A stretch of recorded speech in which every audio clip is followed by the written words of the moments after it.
Якуб Шадеев уже 10-й день находится под наблюдением врачей-инфекционистов. Несмотря на то, что работают они в противочумных костюмах, дедушка знает каждого, кто боролся за его жизнь по имени. Коронавирусная инфекция с поражением легких. Такой диагноз после компьютерной томографии, кажется, ничуть не сломал 66-летнего пациента. Напротив, несмотря на постоянную одышку, повышенную температуру, кашель и тошноту, он стойко переносил все необходимые процедуры. Ханчикач. Выдохаться. Сацдох пожалуйста. Дох нормально. Какие вас нагашки, кайцоч. Чуть-чуть остаточные художки, слабость там есть. Значит, нормальное состояние моя. А это уже одна из палат реанимации. Здесь 6 коек, а больные поступили сюда совсем недавно и находятся в тяжелом состоянии. Ситуация усугубляется тем, что коронавирусная инфекция провоцирует сопутствующие хронические болезни пациентов, к примеру, онкология, которая может обостриться и, как следствие, ухудшить состояние пациента. Здесь находится больной Хаматханов. Поступил 4 дня назад в тяжелом состоянии дома, лечился амбулаторно, состояние ухудшилось внезапно, упала сатурация, доставили скорой помощью, сделали КТ, компьютерную томограмму легких, выявилась вирусная пневмония с тяжелой степенью поражения. Был на кислороде, сейчас отмечается положительная динамика, самочувствие лучше.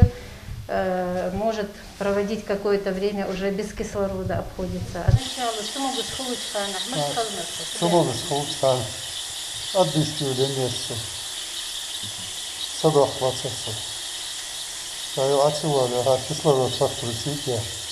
если в порядке под кислородом. Все это 10 дней, да? Нет, не 10, 7 дней я под кислородом. Первые 3 дня пока потом уже 7 дней я под кислородом.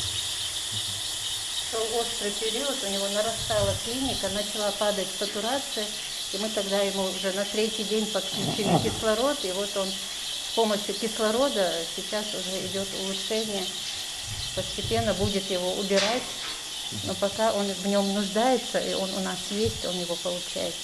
По словам врачей-инфекционистов, каждый день к ним в отделение поступает по 2-3 человека с коронавирусной инфекцией различной степени тяжести, при поступлении которых сразу же больному делается КТ, ЭКГ и УЗИ грудной и брюшной полости. Радует тот факт, что подключенных к аппарату ИВЛ среди заразившихся нет. Сейчас после незначительного спада опять пошло увеличение числа поступающих больных в инфекционное отделение с вирусной пневмонией полисегментарной. У нас сегодня на 66 коек развернутое отделение, 48 пациентов находятся на стационарном лечении. Поступают больные, бывает сразу в тяжелом состоянии в реанимацию. Вот вчера поступили 2 сразу в реанимацию. Это больные с тяжелой сопутствующей патологией, у которых быстро развивается клиника, нарастает дыхательная недостаточность, и они попадают, как правило, в реанимацию. Как рассказывает Ханифа Хашеева, люди порой не обращают внимания на первоначальные проявления ковид, зачастую из-за схожести симптомов с обычной простудой, из-за чего просто усугубляют свое состояние. Симптомы очень похожие при ОРВИ и ковиде, поэтому обязательно нужно при малейшей температуре, кашель сухой, одышка, обратиться к участковому врачу, в поликлинику, где проведут обследование, возьмут тест на коронавирус для исключения или же подтверждения этого диагноза. И как можно скорее начать лечение уже на амбулаторном этапе, чтобы не доходить до тяжелого состояния. Нужно отметить, что инфекционное отделение Центральной районной больницы Малгобека ведет свою борьбу с коронавирусной инфекцией 28 апреля текущего года. С того времени насчитывается около 400 вылеченных больных. Но расслабляться здесь никто не собирается. Количество случаев заражения по сравнению с июлем-августом увеличилось. К приему пациентов в случае наступления второй волны медики региона готовы. Но в каких масштабах ждать рецидива во многом зависит от нас с вами. Нужно серьезно задуматься о безопасности собственного здоровья. Тамара Хшагульгова, Адам Мережков, Хасмагомед Майсигов. Новости 24.